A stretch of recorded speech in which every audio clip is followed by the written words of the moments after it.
Hi, I'm Geoff from Northbrook College. Our students often ask what parallel compression is, so I'm going to take a look at how to set that up in Pro Tools, although obviously you can use Logic or any other DAW that you choose. Let's take a look. I've just loaded a simple drum recording made by our students a couple of weeks back. You can see there's a kick, snare, hat and a pair of overheads. Let's just take a quick listen to this.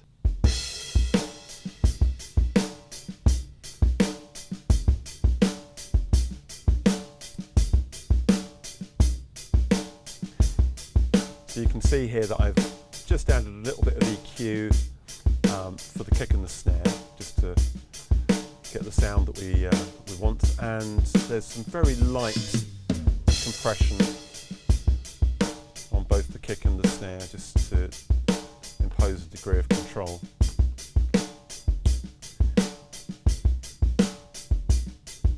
So for our parallel compression that we're going to add to this, we need to have an aux channel that's got a compressor added to it, and we need to send from each of the individual drum channels to that. So let's put some sends in here first.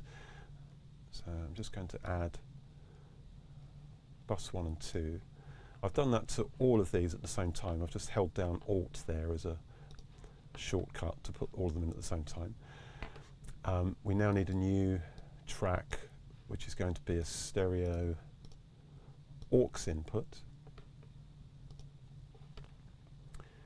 and this is where we're going to load in the plugin that's going to be our compressor. So that's under Dynamics, and then I'm just going to go for a simple compressor plugin here, compressor limiter.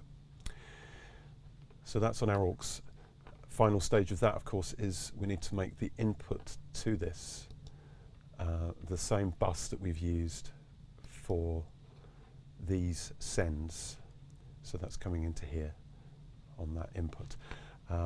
And I need to also give these channels, I'm just going to default them using Alt, an amount of send each. So let's see, we should be seeing a signal then coming across to this auxiliary. I'm just going to bypass the compressor a minute because we don't want to hear it yet. So let's do that.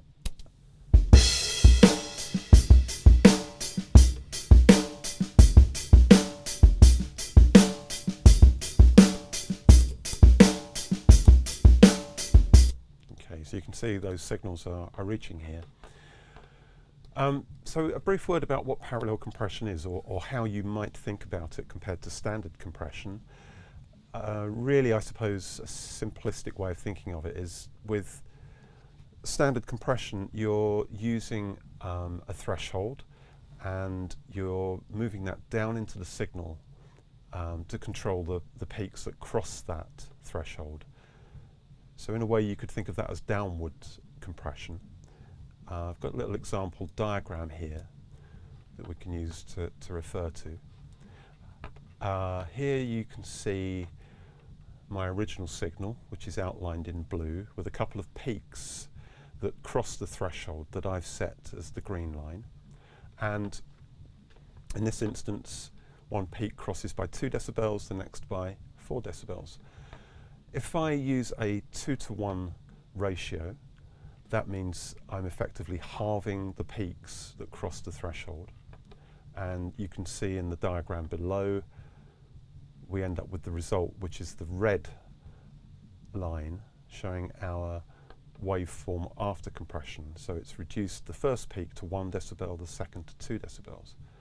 So just going back to what I said, this is just working on the peaks. It's acting in a sort of downwards way, if you want to think of it like that. We could then turn this whole compressed signal back up a bit, but clearly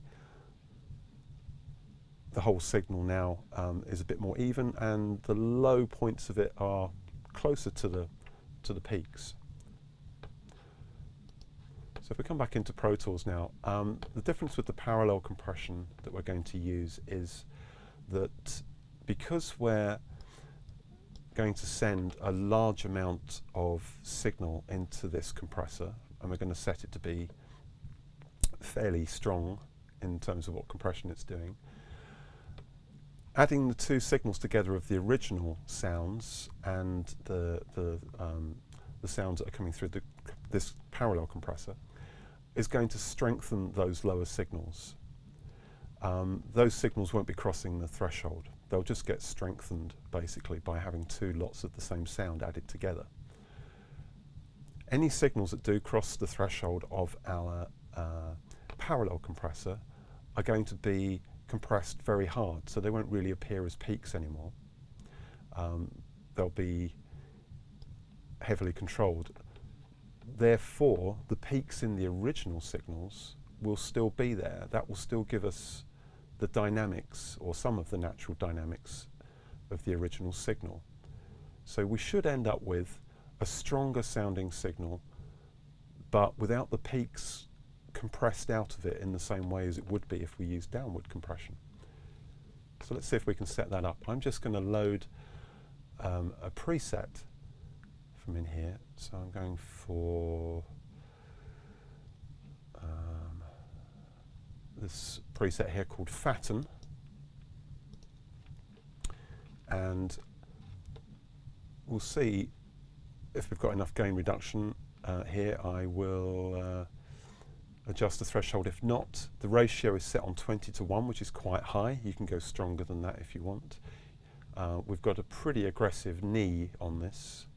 You can see that shape there, rather than it being rounded, is quite quite a strong, hard knee shape. So let's see how this sounds.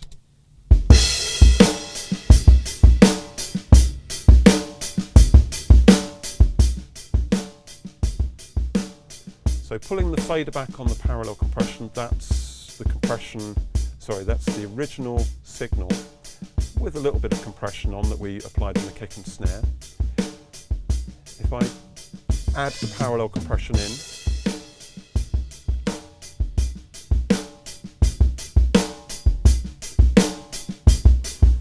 see we can add quite a lot of that. In fact, I'll put it to 0, and to me that sounds quite a lot stronger, but still nice and fat and punchy. Let's bypass the compressor. So that's before and after.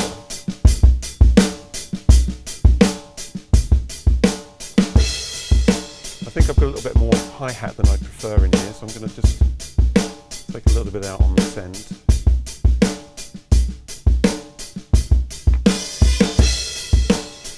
Okay, so there you have it.